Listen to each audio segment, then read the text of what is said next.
신명기 1. 언약갱신의 책. 과거에 대한 회고.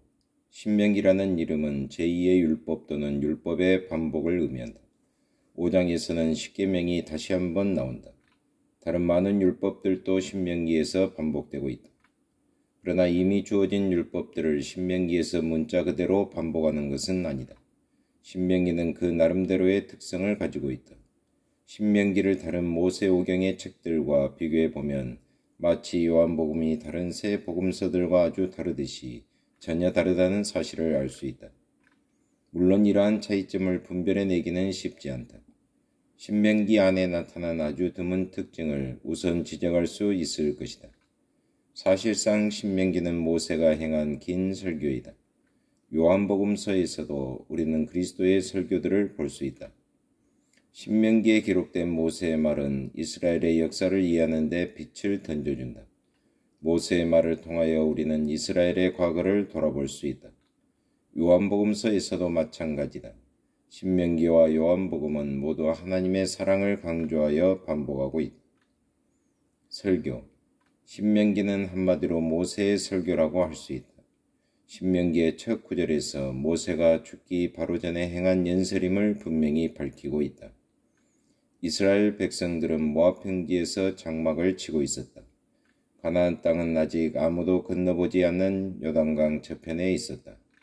시온과 옥이 이미 패배한 사실은 옥의 침상 3장 11절에 관한 언급에서도 알 수 있다. 25장에 언급된 바알볼의 범죄도 이미 일어났던 사건이다. 4장 3절 이하. 이 사건은 이스라엘 백성들이 가나안의 종교적 풍습들의 유혹 앞에 얼마나 무방비 상태로 있었는지를 단적으로 보여주는 것이다. 유목민족인 이스라엘은 곧 농경민족이 되었다. 이제 이스라엘은 생활 방식을 바꿔야 했다.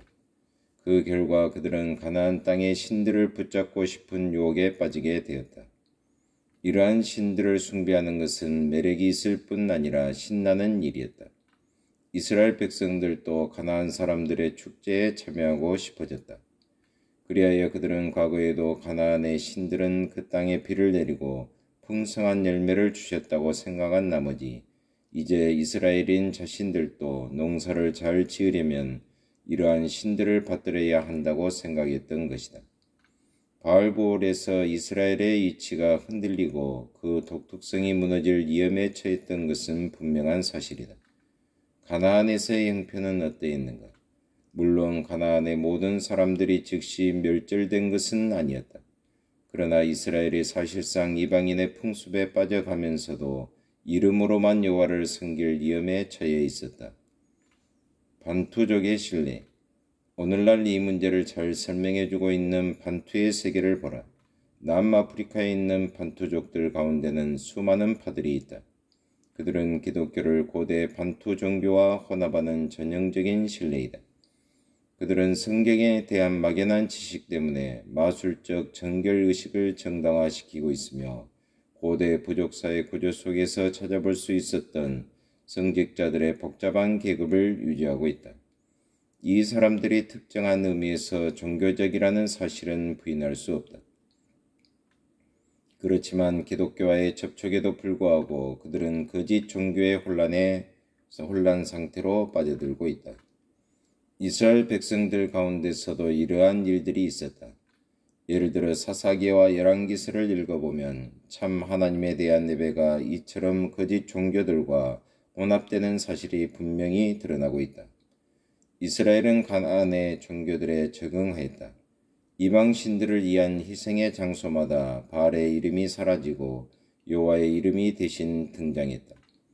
이처럼 표면적인 변화는 이루어졌으나 옛 종교는 그대로 살아남아 있었다. 심지어 여호와는 바알이라는 말까지 생기기도 했던 것이다. 자연 종교.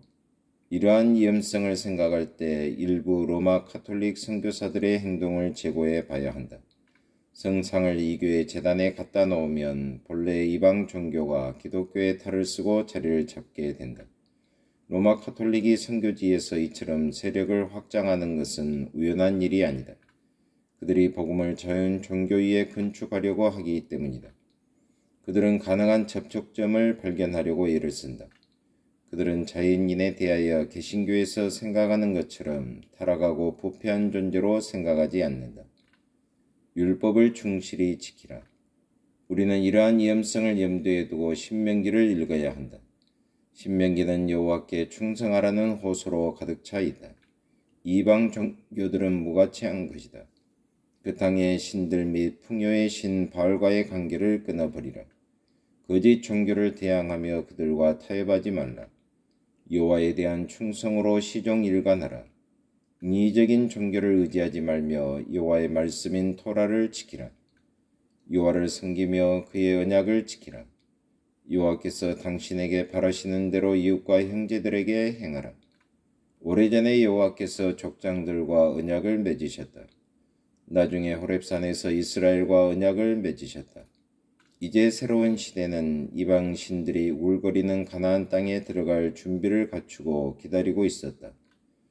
그러므로 언약에 참여하는 의식이 모압 평지에서 반복되고 있는 것이다. 신명기에 기록된 모세의 말은 이러한 언약의 서론에 해당되는 것이다. 거기에는 언약의 조건들 그리고 언약 당사자들의 권리와 의무, 또한 언약에 따라 살지 못했을 때 당할 위험 등을 포함하고 있다. 모세는 아주 중요한 시기에 이러한 연설을 행하였다. 이스라엘은 신하로서 왕이신 하나님 여호와 앞에서 언약을 새롭게 하였다. 모세의 말은 후기 이스라엘 역사에 나타나는 사건들을 평가하는 하나의 기준으로 사용되었다. 이스라엘은 이 언약의 말씀들을 충실히 지켰던가? 2. 그의 백성과 맺은 여호와의 언약, 조약과 언약. 여호와께서는 마치 보의 물과 같이 왕의 마음을 임의로 인도하신다. 잠언 21장 2절. 하나님께서 이스라엘과 언약을 맺으실 때에도 역사의 방향을 이렇게 인도하셨던 것이다.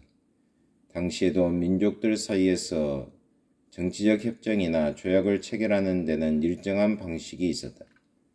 고고학자들의 발굴 덕택에 BC 1450년에서 1200년, 즉 후기 히타이트 제국시대 이후의 여러가지 조약 문서들이 발견되었다.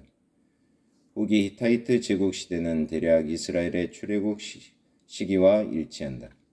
이러한 조약들은 대부분 세력이 비등한 왕들 사이에 체결되는 것이다. 예를 들면 애굽의 람세스 2세와 히타이트 왕 하툴리시스 3세 사이의 조약. 이러한 조약은 대등한 계약이라고 부를 수 있다.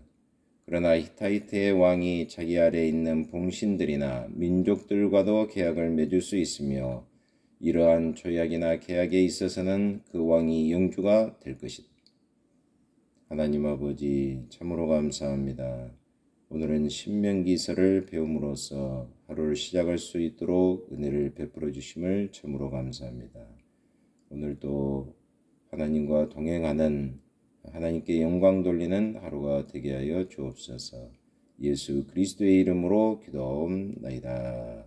아멘.